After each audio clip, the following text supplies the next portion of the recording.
going to take a look at how a couple of approaches on actually learning some licks. Now, there's like two approaches to this, maybe. There's reactive playing, where you practice stuff a lot, and then once you get up there and actually play it, like live in a show, you're loose with it. You know, you don't play exactly the notes. You kind of have a rough framework in your head.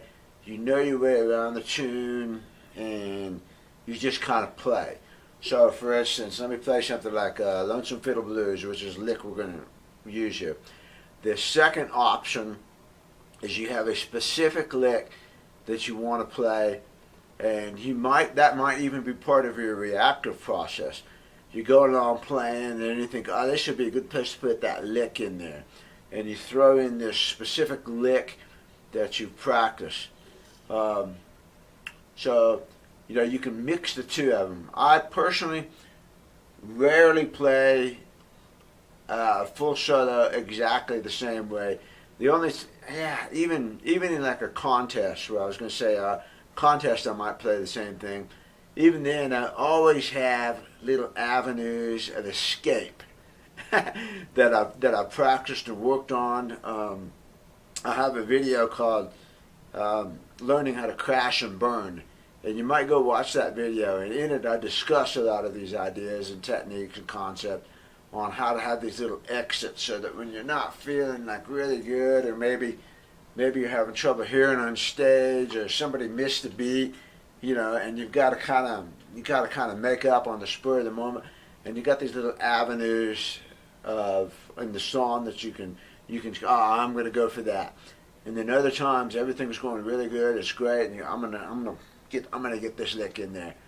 So you can mix and match these things, but in this case, there is, in Lonesome Fiddle Blues, there is a specific concept that I want to try to get, and I'm going up the neck. And go listen to the recording with Vassar Clements on the Nitty Gritty Dirt Band with the Circle Being Broken. That's the one I first heard, and Vassar wrote the song, and in it Vassar does this really cool descending lick where he starts up from the high pitch and descends on down. And Vassar, of course, was a master improviser. He probably played, you know, a similar lick before. You know, it didn't just come to him completely out of the blue. He played the song enough that he kind of had an idea on this thing. But what I'm trying to do is I'm trying to get that concept, that idea of that screaming high lick going down. And I am not good enough on mandolin to catch those notes that fast as they go by. So I kind of want to know my way around here. And also mandolin and also violin, fiddle, the spaces are so small that you don't have any kind of slack. You know, in guitar, I can be off just a tiny bit. Like if I'm hesitating, where's that note, you know? I've got a lot more room in between the frets to make a small mistake, and it still comes out as a good note. Whereas on mandolin, you've got to be very, very precise. So on mandolin, I tend to maybe practice things just a little bit more, and I am not good at that. Okay, that's my point here. I'm not good at playing rote things. I really am much more of a flexible kind of guy. So if I was called in to play harmony with somebody, man, you know, that's tough on me, is having to play the same thing every time. I just am not really that kind of player. So I want to sketch out the two approaches here so that you understand what I'm trying to do. So there is a specific lick that I'm trying to get here.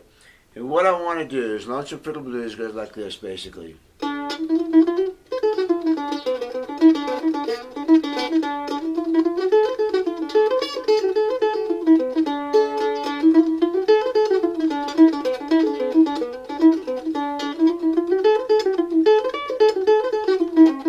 And right there, I already have a couple of variations. Do I want to go,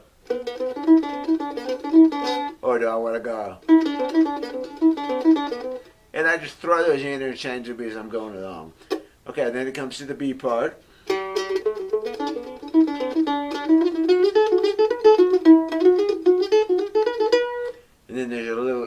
you put in. I usually like to do something like this. Then a Haven.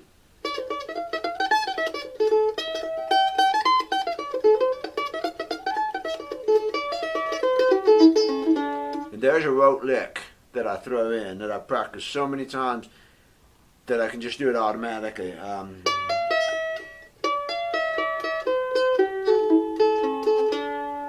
Okay, so as a variation on that upper part, I want to go like this.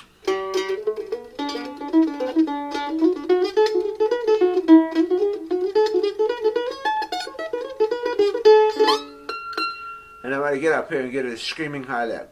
So I'm going to go for an F, and then I could do a couple of things there. I could just go, I could get the two notes, the F and the A together. And then I want to bring it down. So then that's the chords go D minor, C, D minor, D minor, C, A, D minor. Okay, so I got 4 beats of D minor, 4 beats of C, 4 beats of D minor, and then a D minor, C, A, D. Okay, so this first lick up here is in the D minor. I'm getting an F and an A. Or I might skip the A. And then there's this thing called a hemiola that I want to practice. And it's a rock and roll technique where you take 3 notes and you repeat them. So you take a triad of a D minor, which would be the F, a D, and A. And you go back and forth on them. You can hold them down, you can cross pick them, you can pick them like I want them. I want a staccato sound on this. So the lick I want is going to go like this. I'm going to introduce a hemiola, and then I'm going to shift down to the C. So I've got an E, a C, a G. I'm going to do a hemiola on a C, and then I'm back to the D minor. And so I'm thinking, well, what do I want to do for the D minor? I came up with this little phrase, which I like because it's repeated, and I've got some option on it. So I've got this, so I'm going to A, a C, and then, what note is that?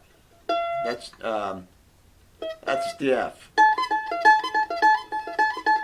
I'm doing A, C, F.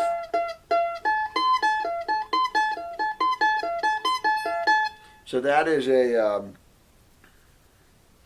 it's putting a C note in on the D minor, which is okay. So what I'm going to do on that is I'm going to go like that. I've got a D minor lick coming up. And I've got a couple things here I read. That's only 2 beats. There's a D minor, so I'm doing an E and F over to a D. And then I don't want to repeat that twice. I want to shift, so I'm going to go. And then I'm going to get F, E, D, A. So I reverse the lick.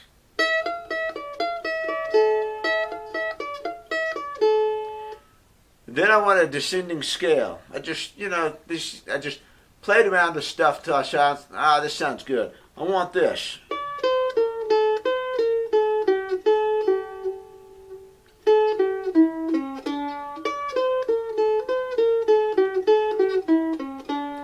Okay, so my whole lick idea is going like this.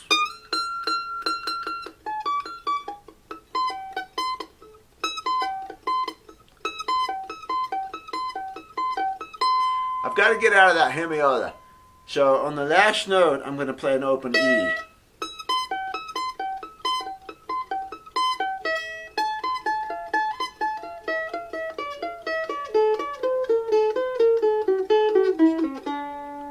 Okay, so that's one version of that lick. That's my general idea. Now here's what I did to change that. I am not good, and especially at the speed this is going at, I am not good at doing what I call backwards licks, where I start with this finger and I roll backwards. My fingers like to go forwards, like this.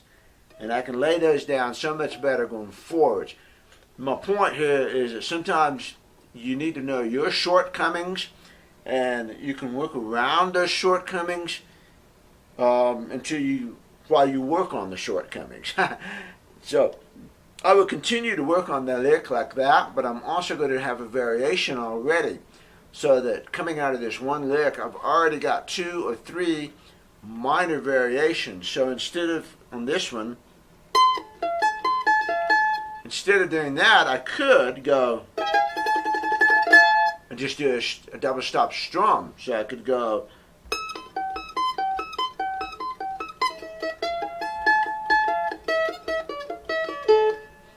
you know, if I feel like I need a breathing point for some reason, maybe the song's going a little bit faster than I want, I could jump back to that. Hang on. Interruption there. Okay, so we're back. So I've got these little options on this lick, and like I said, my fingers don't work backwards as well as they do forwards. Plus, this is a boring lick.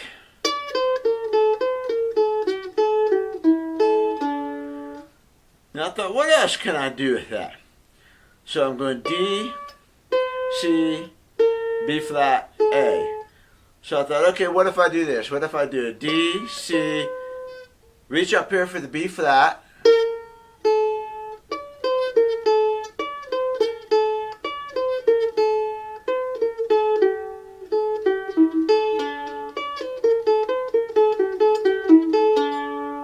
that's cool. It's the same notes, but I get to use these open strings to cross to keep them droning. The A string is droning in there intermittently, and my fingers are working forward. So it's a more elegant way to play the same lick. At least it's more elegant for me. So.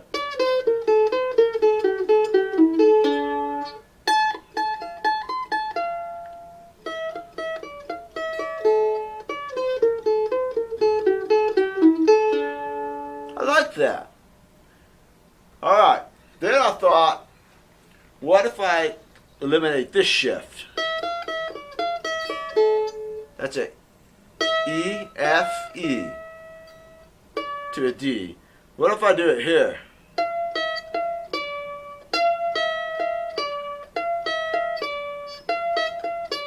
And I like the dissonance of that, the E and F against each other.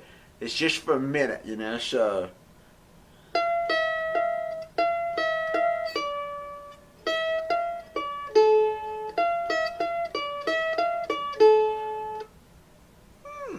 That's kind of good.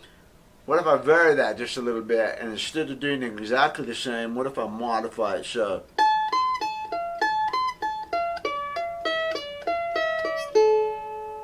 Yeah, that sounds kind of cool. There's a lot of little dissonant notes ringing in there, and it's going by fast, so the dissonance is not going to stay, but it's going to create a cascading sound. I mean, I definitely, I would say that's definite Chris Thile influence there. I'm looking for that cascading sound rather than just tick-tick-tick-tick-tick-tick. All right, so my point of all this is this. I got this lick worked out, and I want to do this specifically. So I want to go.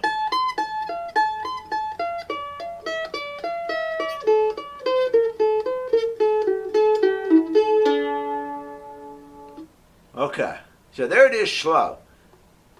I got to memorize it. I got to get it up to speed. Now, you would generally start playing this slowly and bring it up to speed. But there's some tricks to this too. One of the tricks is I would commonly start from the beginning of the lick.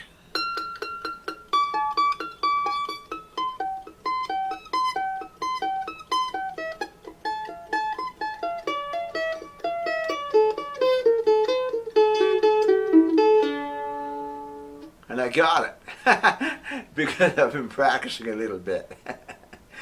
But in order to get the thing memorized and remember what it is that I'm going to do, you make mistakes on the way. So rather than start at the beginning of the lick, I might actually start at the end of the lick and work my way back to the beginning, adding on one section at a time. Because what happens is a lot of times you'll practice a little section, and it's not until you link it to the next section that you start making your mistakes.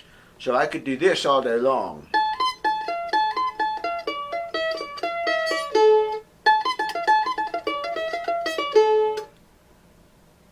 I think I could do it all day long. I could do it all day long slow. But when I start linking it to the next section is sometimes where the mistakes come in. So one technique to do this is to start your lick from the end, do that section, add on the next previous section, work your way backwards. That way you work the various pieces differently. So in other words, if you start at the beginning and you practice, a lot of times you'll be rough at the end of the lick. If you start from the end of the lick and work your way forward, then the lick will tend to get easier as you go along because you practice the end of it more and more and more. So you can start at the end and work backwards, or you can start at the beginning and work forwards. You go back and forth on those two pieces so that you get the whole thing. So the last little part of the lick, I might want to, I'll take the last 4 beats, then would be this lick.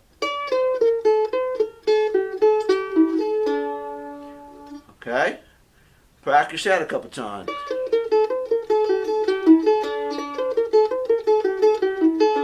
But what I think about is which is the leading finger on that. So that's my leading finger. Sometimes I might even abbreviate it like this.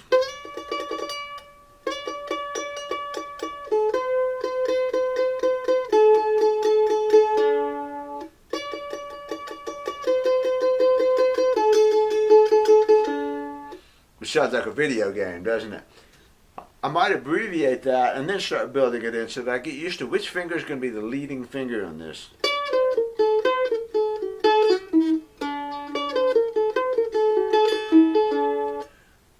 Another technique I just demonstrated there is when you're playing it slow, emphasize some of those notes. Emphasize your leading finger really, really hard. So,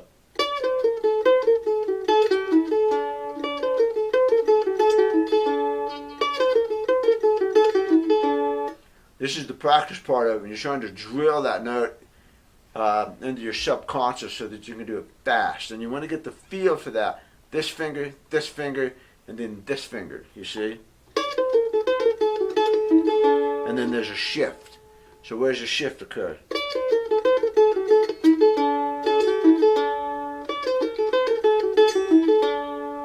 Okay?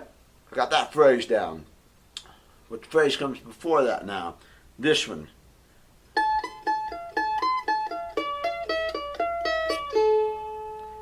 Okay, now this part's pretty easy.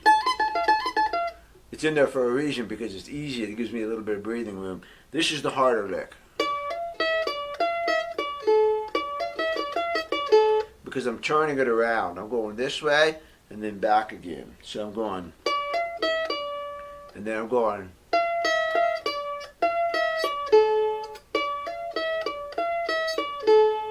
And again, see, I made a mistake because I didn't have my leading finger into my subconscious hard enough. So this one is easy.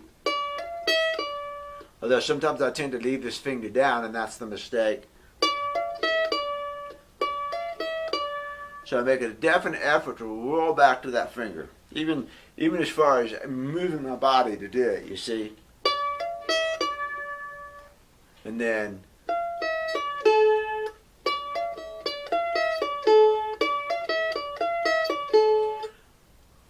while I'm doing that practicing part, I'm listening to the dissonance that I want. So I can cut that off if I want.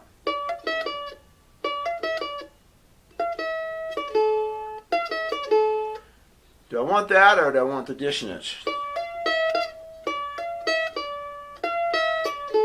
I want the dissonance, see?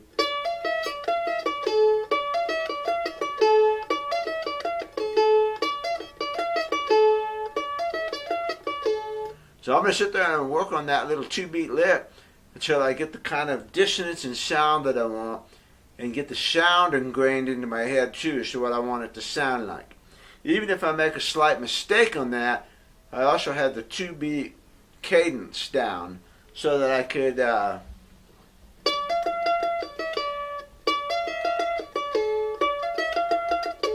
that's fine too, it's different, but I made it for the 2 beats.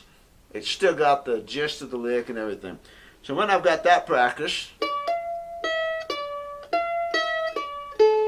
I'm going to bring in the previous 2 beats.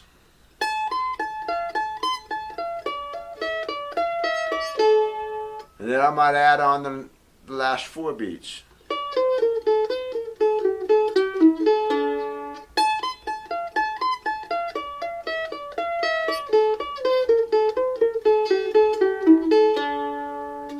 I might sit there and practice that for quite a while.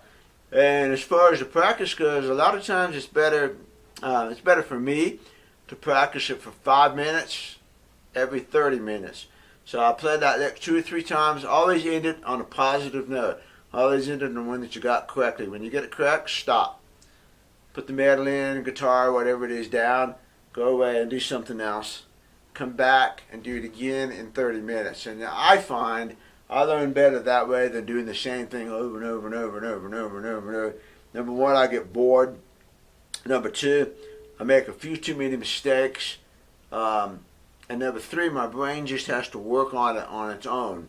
And I find many, many times that when I leave something alone, come back to it, I'm better. For instance, I quit skiing for like 20 years. And when I came back to it, I was better than when I quit. My brain had been working at it.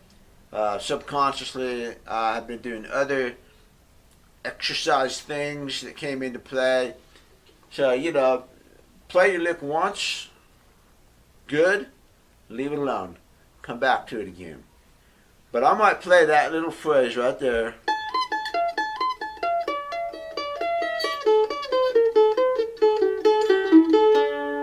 Over and over and over for just a few minutes. When I start getting it down, and I can do it without concentrating on it, I can do it by feel,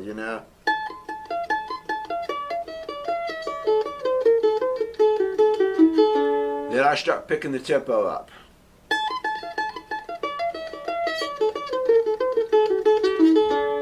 And then I start looking for places where I crash and burn. At one point then, what I'm going to do, in violation to what I just said about playing it perfectly once, I'm going to play it as fast as I can, and I'm going to crash and burn deliberately.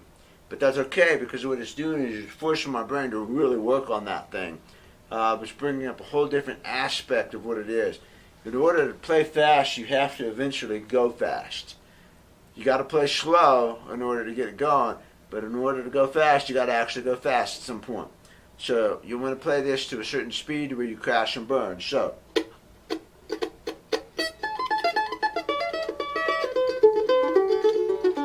Okay, I didn't get it right, you see. But I got the gist of it down at that speed, and I identified some trouble points right away. And that's pretty fast. And now as I get to see its speed, does this thing actually sound the way I want it to sound?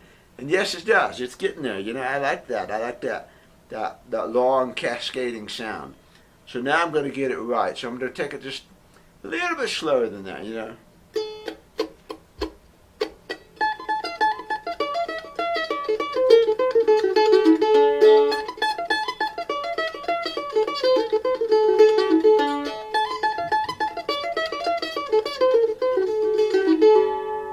Okay? Man, that took a lot of focus. My brain's about ready to explode. But I pushed myself hard on that, You can crash and burn here and you don't break your arm like you do when you're riding your dirt bike or your mountain bike. Those things when you crash and burn, you crash and burn. The musical instrument is not that bad. You don't generally get hurt. And this is practice. This is not playing. Now that I've got that up to speed, I'm going to take it down just a little bit.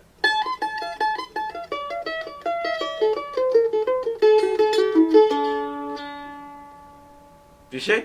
That's faster than it was before I crashed and burned. Okay? So that's the basic idea here, is to start from the end, work your way back to the first lick. Add on each section at a time.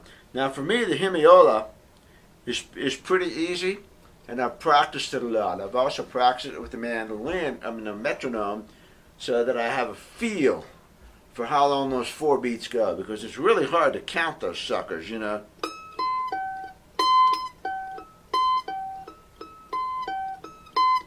You know, how long is 4 beats on this thing? And you just got to feel it, you know.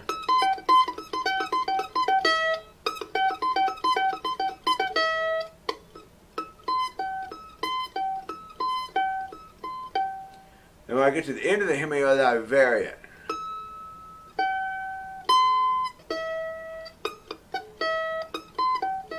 So that I can get to an open A, open E, and make that shift easier, so.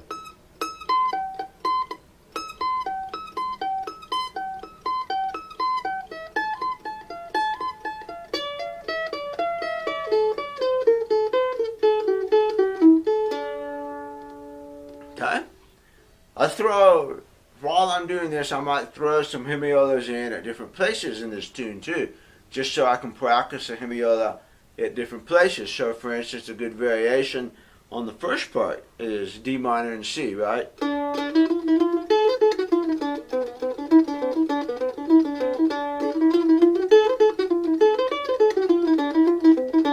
Here's a variation that I might do. I go up here and do a hemiola on the F, D, A, and then a C.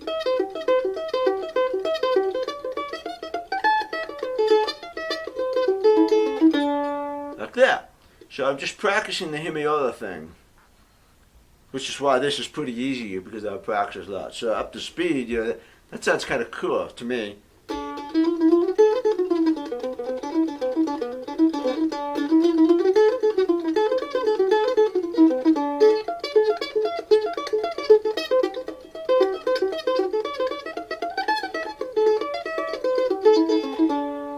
You know, that's the effect I want. How does it sound up to speed? Is it kind of what I want? Then I come back and practice it. So, okay, so my little upper lick, screaming lick here, I've got it on this hemiola.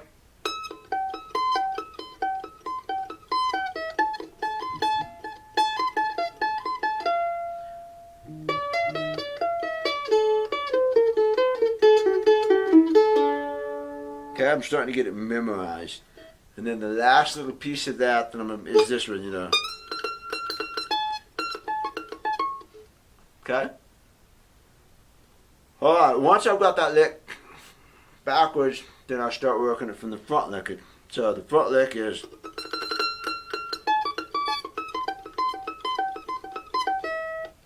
Practice that a little bit.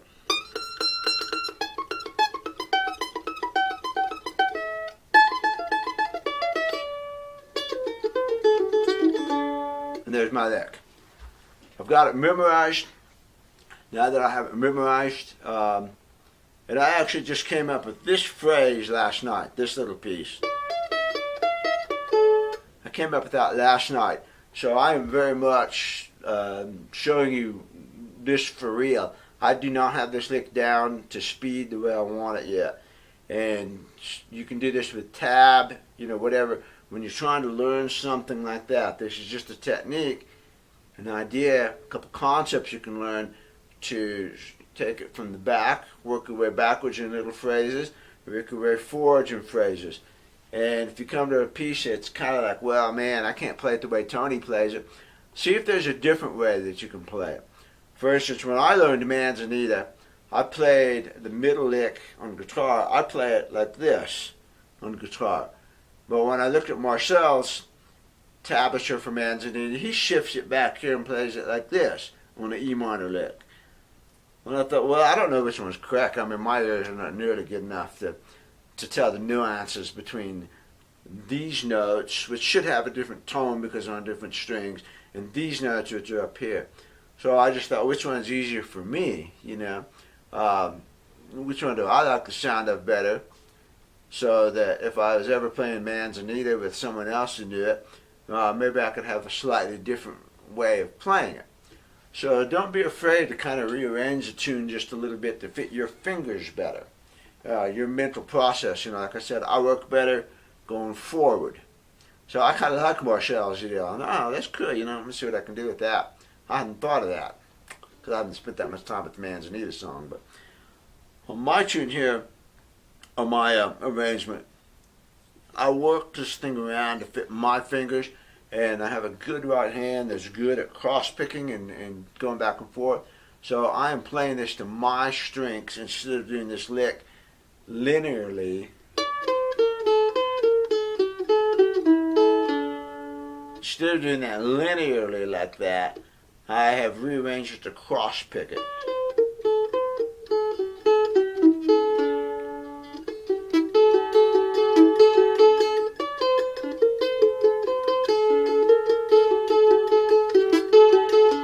You see? And that's the same thing with the other lick I used too.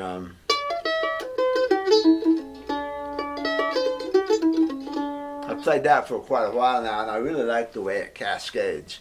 I like the dissonance, I like the things like that. So I played this lick to my strengths. You should play a lick to your strengths. Don't be afraid to rearrange it a little bit. That's what makes it yours instead of the other guys. So, okay, so that's just some ideas there on how to learn a specific sort of thing. And it doesn't really, you can be as specific as you want it. If you want to do it note for note, then you can do it note for note. Or if you come to a phrase that's harder for you, rearrange it to something that's easier for you. And now all of a sudden it starts becoming yours, you see. Don't be afraid to do that. And the key concepts here then are to take your phrases and do it two ways here. Work from the actual first phrase forward. Phrase, phrase, phrase, phrase. Link them one at a time. So first phrase, first and second, third phrase, first, second, third, fourth phrase. Get the whole thing. Practice. By the time you do that, you've worked a lot on the first phrase. Now take it and do it the other way around. Take the last phrase, practice it. Link on the third phrase, practice that. Link on the second phrase, practice that. And link onto the first. And because you practiced the first already, now when you get back there, it's like, oh, it's familiar ground already, you see. And you've taken it both directions. You also get to know the tune very well, so you've worked it off in phrases. So then you can start substituting phrases. This phrase, and then this phrase from another break, and this phrase from another break. Start linking all your phrases together, and all of a sudden you've got a lot of variations using the same sort of phrases. Okay, the second thing you want to try to do is after you've got this down at some sort of tempo where you have it partially memorized, push your speed. Push it as hard and fast as you can, and make the mistake and crash and burn, and you can identify where you have trouble spots at speed, because that's going to really count. It's easy to do it slow sometimes, but once you get up to speed, all of a sudden the whole rhythm changes. So skiing, for instance, if you ski mogul, ski the bumps, you can go really slow, and you can go in between, and and then as your speed increases, there comes a point where you can't go between those troughs anymore. You're simply going too fast, and at the higher speed, it's more efficient to skip over the top of them sometimes. Or you skip over the top and down into another trough, and then up over the top, and the whole thing, the whole rhythm, the whole approach, the whole terrain changes at speed. And you may find that on your breaks too. Something that you can do slowly. The whole dynamics of that changes at speed. So at speed, does the dissonance come out, or does it become irritating? You see? And that's why before I invest a lot of time memorizing and learning and getting this lick down at speed, I want to see how it sounds at speed. And so that's why, I got that up there to a certain sort of speed.